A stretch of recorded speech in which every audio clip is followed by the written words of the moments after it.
C'est un nouveau monde, donc elle ne sait pas à quoi s'attendre, donc elle est un petit peu angoissée, elle n'a pas trop envie d'aller peut-être à l'école, elle est peut-être plus dans son cocon de la crèche. Alors je me demandais si elle allait être propre parce qu'elle avait 2 ans et demi, il fallait absolument avoir acquis la propreté. Et ensuite, est-ce que son rythme de fatigue allait être respecté par rapport aux siestes? Comment elle allait prendre la cantine et le fait de rester toute la journée à l'école? Après, c'est vrai qu'il y a des enfants qui pleurent, donc il y a peut-être des interrogations, mais franchement, les ATSEM et la maîtresse sont là pour rassurer l'enfant. Voir aussi un petit peu tout que c'est les timings, comment est-ce que ça c'est en fait les horaires qu'ils vont avoir, comment est-ce qu'ils ils vont où pour manger, comment est-ce qu'ils mangent, s'ils reposent, s'ils ne se reposent pas, ils ont une petite sieste, toutes ces petites choses qui passent d'une vie et avec nous en crèche qui sont plus coucounés à une vie un peu plus structurée, donc on a envie de savoir et comment ils vont faire les petites adaptations à tout ça.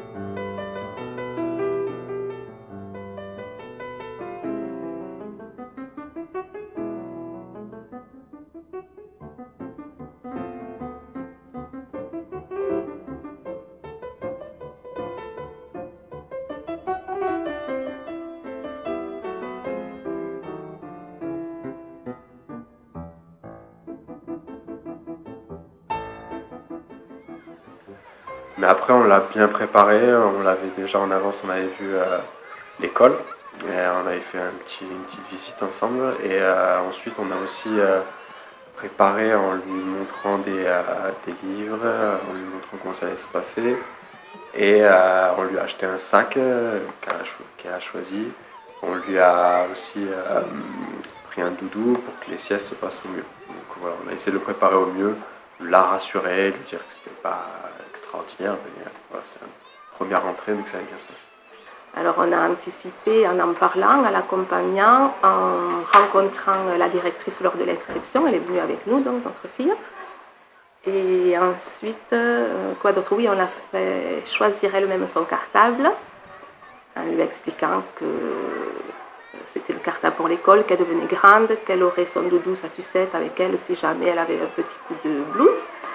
Alors, je pense que les parents, ils sont un peu dans la crainte que leur enfant ne soit pas accueilli de manière assez personnalisée, qu'il soit un peu perdu au milieu des autres et qu'en cas de, s'il a besoin d'aide, il ne soit pas forcément capable de le dire et que qu'il soit malheureux quoi, quelque part, parce qu'il n'arrivera pas à dire qu'il n'osera pas dire qu'il a envie de faire pipi ou qu'il a envie de changer de jeu.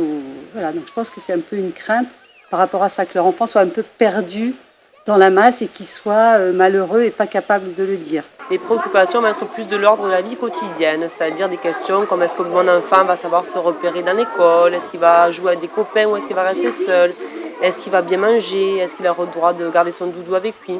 Voilà, je pense que c'est plus des questions sur le sentiment de bien-être de leur enfant. Oui, pour eux c'est dur et pour nous aussi la séparation en fait. Finalement on les voit que les premiers jours ils pleurent ou ils ne veulent pas qu'on parte.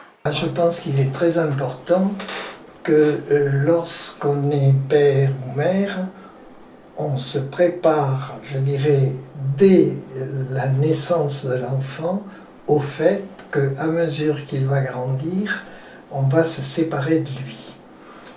Et je pense qu'il est très important que les parents préparent cette séparation en la réfléchissant et en la pensant et disent à l'enfant la vérité du monde qu'il va affronter, de façon à ce que, eux-mêmes ayant en quelque sorte accepté cette séparation, l'enfant puissent l'aborder sans angoisse et puissent aussi se préparer à entrer, je dirais, avec sérénité dans ce monde nouveau qu'il ne connaît pas.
Super. Allez, va David.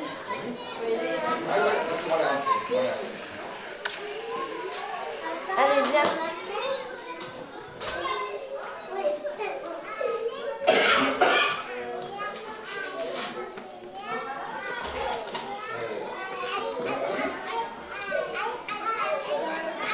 Déjà, ils acquièrent en autonomie. Dès le premier mois, on voit une évolution de l'autonomie. C'est impressionnant. À la maison, même les grands-parents le disent. Le vocabulaire change, les manières de se comporter changent. On partage, on apprend à partager. Elle respecte davantage les consignes, tout ça. Être dans un groupe et savoir prendre sa place dans un groupe. En fait, avec les parents ou même à la crèche, ils sont beaucoup plus coucounés, ils sont beaucoup plus, on peut leur prêter l'attention qu'il faut à chaque moment qu'ils demandent. Quand on est dans un groupe, il faut quand même savoir qu'il y a plusieurs enfants, qu'on ne peut pas être tout le temps la première personne dans chaque moment. Donc je pense que ça c'est bien, c'est sentir partie d'un groupe.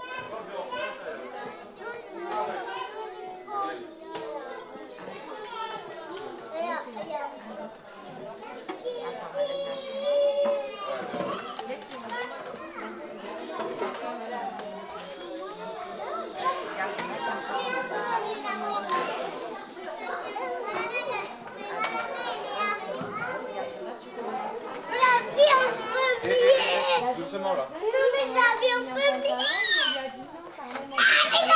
Calme, tu le laisses à Chibu pour l'instant et après tu le prêtes par d'accord. Carmen, qu'est-ce que tu compris? c'est à moi.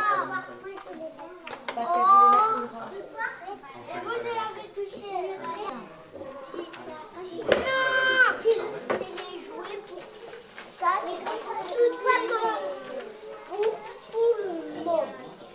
En fait, tout le long de la première année, en fait, on voit ce changement de l'enfant qui s'exprime, qui s'affirme, qui est un peu plus autonome aussi. Il y a beaucoup de choses vraiment qu'on voit et qu'on remarque dans l'évolution de l'enfant.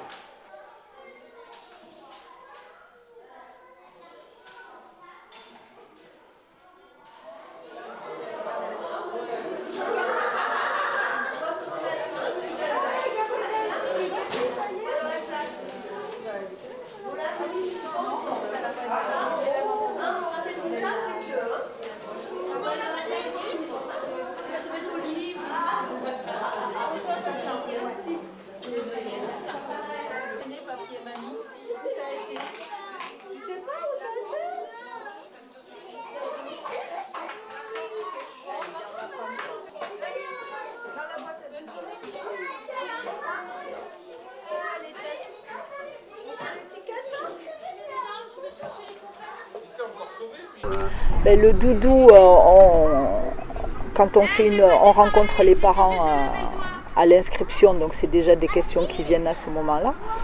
Le doudou, c'est...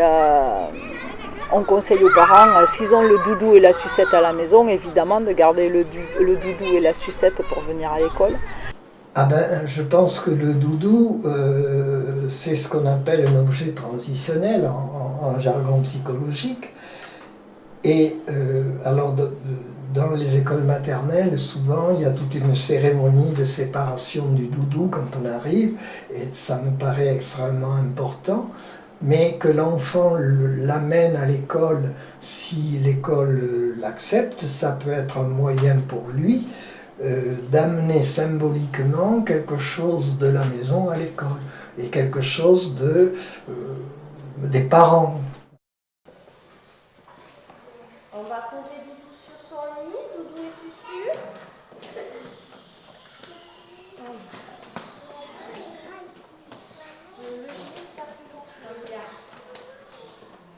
Oui, lui s'appelle Aigle. C'est qui ton doudou, il s'appelle comment? Doudou éléphant.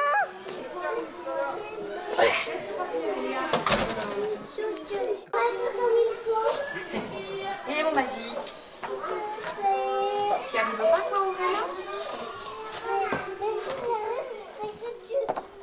Il était une fois une petite fille, la plus espiègle qu'on ait pu voir. Elle ne songeait qu'à taquiner, à jouer de mauvais tours à tout le monde. Une vraie chipie. Elle ne s'arrêtait pas. Pif, paf, pouf et patapouf. C'est bien simple. C'était une telle enquiquineuse que partout on l'appelait Mademoiselle Sophie.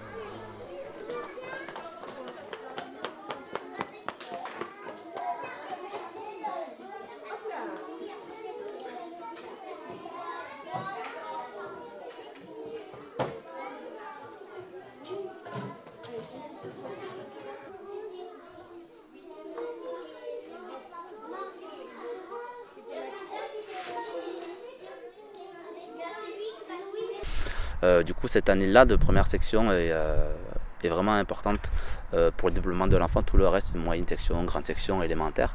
Et puis ça va être pour lui aussi l'approche de l'école, tout simplement.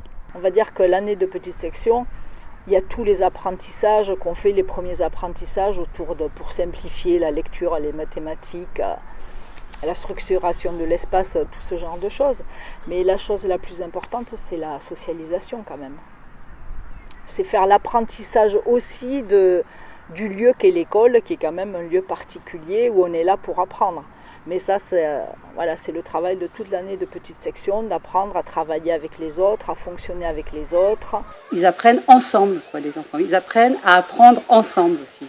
C'est ça pour moi. Et après, on va développer. On va prendre l'enfant où il en est à son stade de développement, parce qu'ils sont tous très très différents. Les petites sections en général, ils ont un niveau de développement hétérogène. On essaye de les prendre chacun là où ils en sont et de les faire progresser dans tous les domaines. Alors, le langage, bien sûr, ça, en général, il y a une progression très très importante en petite section. Et après, en motricité, dans tous les domaines sensoriels, la découverte du monde, et les premières notions mathématiques. On met en place les bases pour les apprentissages futurs, en fait. Je trouve qu'ils apprennent de bonne heure à faire des lettres, etc. Donc ça peut être différent dans notre pays. Moi, je vois mon mari est néerlandais et la maternelle, ils apprennent rien de tout ça. C'est que des jeux et des activités pas du tout pédagogiques. Tu le mets là et tu tiens avec cette main, tu tiens l'autre la feuille. Vas-y, allez. Voilà. Regarde ce que tu fais. Oui, tu regardes pas la feuille. Voilà. Tiens, à toi. Allez, Léo. Non, il n'y a pas détaché, c'est ça. Vas-y, Léo. Tu fais du bleu. Voilà, tu tiens comme la tasse. Voilà. Allez, Léo. Vas-y. Allez. Voilà. Ça fait un toboggan. Qu'est-ce que tu veux faire, toi?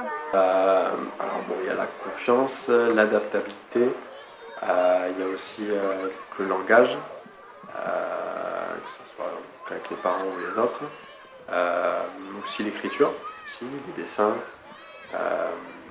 Et ensuite, franchement, il y a beaucoup de choses qui ont évolué sur l'avancée de l'enfant en plus d'une année. C'est vrai qu'il y a cette transition où il est à la crèche, il passe à l'école, et on sent un peu plus de maturité de l'enfant. Ça, c'est qui? Casse-noisette, c'est quoi comme animal? Un écureuil. Et ça, c'est? Très bien si tu l'as dit. Très bien. Allez, on va lire l'histoire. Vous me dites le titre de l'histoire? À trois, on a moins froid. À trois, on a moins froid. Bon, je ne sais pas si ça arrive à tous les parents, mais nous, en fait, pour nous, les apprendre quelque chose, c'est toujours compliqué. Il y a un conflit toujours avec les pères, de moi je sais faire, moi je suis faire tout seul. Et c'est vrai que dès qu'il commence à aller à l'école, il commence à voir qu'en écoutant, etc., il s'apprend. C'est vrai qu'il s'acquiert des connaissances, etc., que pour nous, et en fait, on ne pensait pas qu'il pourrait arriver parce que c'est beaucoup plus difficile pour les parents d'apprendre, ou bien la différence qu'il y a à l'école à niveau comportement qu'avec les parents. Ils arrivent à écouter, à s'asseoir quand il faut. Et je pense que c'est surtout ça, de connaître une facette de l'enfant dans un groupe, que nous, avec nous, c'est des fois différent. Les comportements, c'est toujours différent à l'école qu'avec les parents, ça c'est sûr. Je pense que les questions qu'elles peuvent se poser sont celles qui concernent, je dirais, l'entrée de leur enfant dans un monde social autre que celui de la famille, avec ce que cela comporte de rupture par rapport au milieu familial et tout ce que ça peut comporter comme inquiétude au niveau de ce nouveau monde dans lequel ils vont rentrer, concernant les règles de fonctionnement, concernant l'adaptation de l'enfant aux structures nouvelles, concernant aussi, même si à l'école maternelle c'est encore assez lointain, mais concernant aussi l'entrée dans les apprentissages qui vont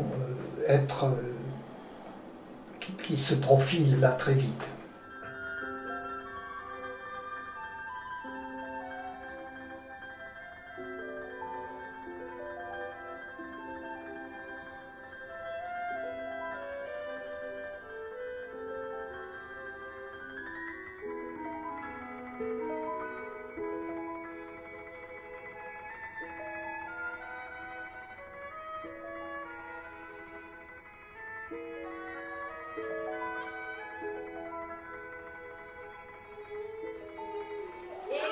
Et Kélia.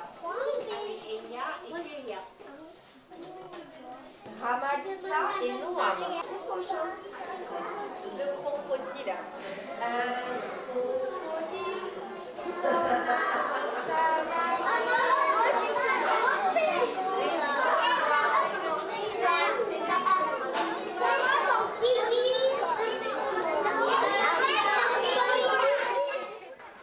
Ensuite, il y a aussi la cantine, parce que c'est vrai c'est un nouveau mode de repas, donc on s'est posé des questions à savoir si ça allait bien se passer.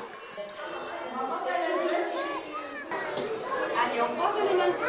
Allez, on va s'asseoir.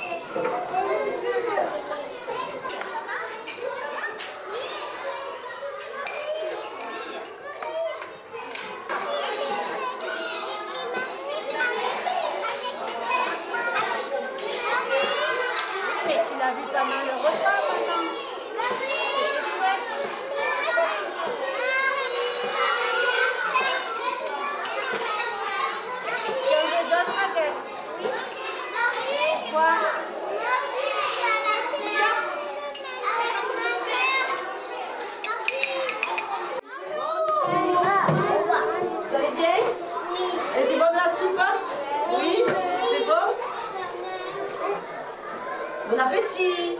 À tout à l'heure! Et vous mangez la viande avec vous goûtez juste un petit bout. C'est très bien. D'accord? Tu mélanges si tu veux. Tu mélanges la viande avec le riz.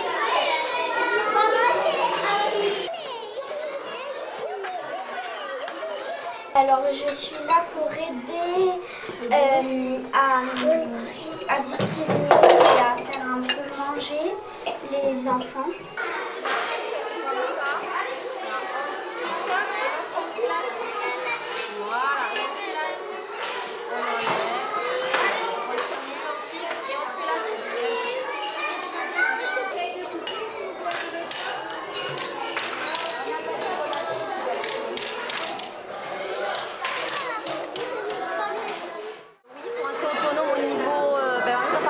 repas.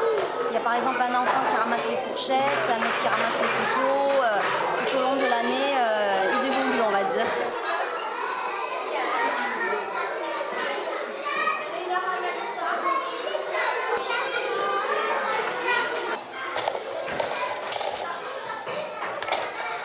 Partager un moment avec eux, les inciter à goûter un petit peu à tout, on les force pas. Et puis on arrive aussi à avoir des moments d'animation où on chante avec eux, on partage d'autres choses avec eux. Il y avait le papillon volant pour amoureux qui se plaignait de mal aux dents.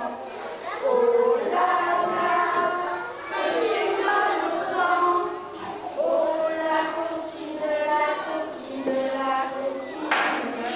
Oh là là, que j'ai mal aux dents. Oh la coquine, la coquine, dents.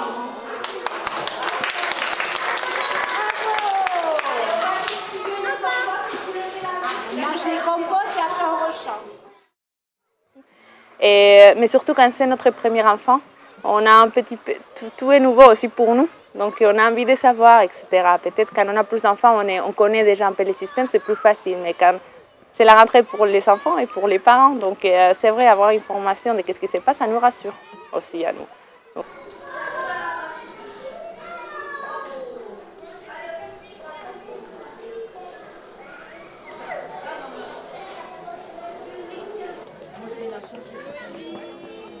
On va raconter la journée. Ah oui, tu veux qu'on voit le panneau?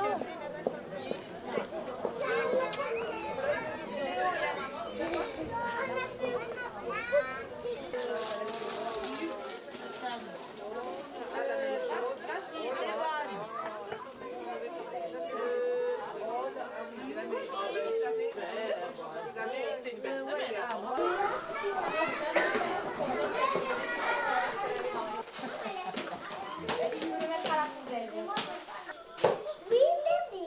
Je fais ça. Oui. Allez, salut.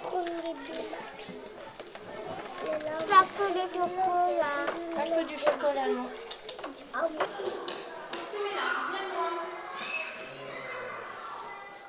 Le matin, les enfants vont arriver donc sur le temps périscolaire. On va pouvoir les accueillir tranquillement, puis ils vont passer en classe et on va demander de la concentration, de l'apprentissage bien particulier. Puis après ça, ils vont avoir besoin de s'évader, de relâcher un petit peu cette attention-là qu'ils peuvent avoir en classe pour revenir de nouveau apprendre. Donc du coup, les temps périscolaires et scolaires sont quand même bien complémentaires dans le sens où on demande de l'attention, puis du loisir, etc. Un enfant ne pourrait pas faire que du loisir toute la journée. En tout cas, il pourrait, mais il faut un temps d'apprentissage. Comme il ne pourrait pas avoir un temps d'apprentissage toute la journée non plus en continu. Mais c'est deux temps qui sont différents et c'est très bien qu'ils soient différents parce que, enfin, à mon avis, les temps à la haie sont moins contraignants pour l'enfant que le temps de classe. Un temps de classe, les enfants, ils ont quand même, nous on a des exigences pour les faire progresser et donc ils ont des règles qui sont... Il y a plus de règles sur le temps de classe, je pense, que sur le temps d'à la haie. Ils doivent plus prendre sur eux, les enfants. Donc pour moi, le temps à la haie, c'est un moment où ils peuvent décompresser et ils peuvent choisir librement leurs activités. Oui, il y a une complémentarité parce que nous, on est au courant déjà des projets que mène la LAE et la LAE est au courant des projets qu'on mène. Il y a des moments où on essaie de les mener de front. Par exemple, demain, on va faire un petit temps carnaval à l'école où les enfants arrivent déguisés dès 7h30 le matin. Donc, ça sera une journée partagée en quelque sorte. Une fois qu'on a instauré un climat de confiance entre le parent déjà et nous, personnel professionnel, et l'enfant, voilà, c'est ça entretenir, c'est vraiment ce lien de confiance pour avancer au mieux et répondre vraiment aux besoins, aux attentes des enfants qui démarrent cette fabuleuse aventure de la vie en collectivité. Oui, il peut y avoir tout à fait un sentiment de culpabilité de la part des parents qui n'acceptent pas comme, je dirais, naturelle cette séparation. ou qui se disent qu'elle est trop précoce ou qu'elle est dangereuse.